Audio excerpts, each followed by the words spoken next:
Luwalhati sa Diyos sa kaitaasan.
Tayo ay manalangin.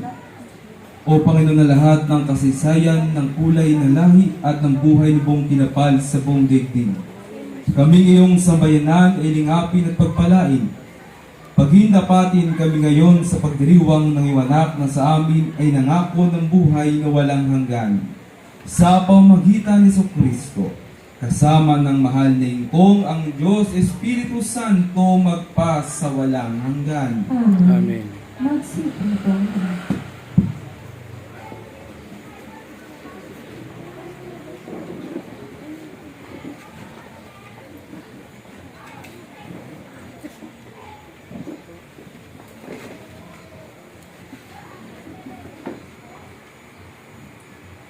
Pagpapalagay mula sa Gawa ng mga Apostol.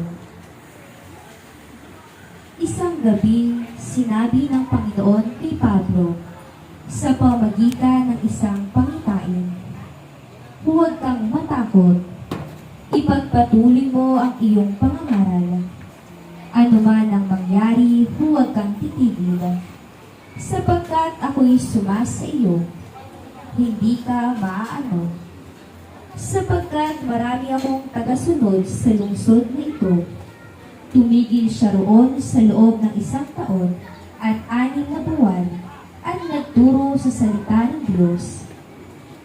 Nang si Galion ang maging gobernador ng Akaya, nagkaisa ang mga Hudyo na dakpin si Pablo at dalhin sa hukuman. Hinikayat nito ang mga tao na sumasamba sa Diyos sa isang paraan labag sa batas.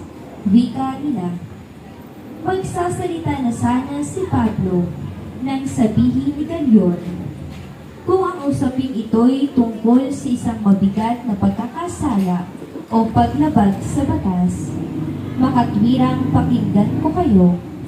Subalit sakdan ninyo tungkol lamang sa mga salita at mga pangalan at sa kautusan ninyong mga Hudyo. Kaya't hindi ko kayo hahatulan sa bagay na iyan. Bahala kayo.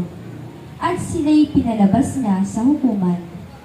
Sinunggaban nila si Sosthenes, ang tagapamahala ng sinagoga, at ibinugbog sa labas ng hukuman.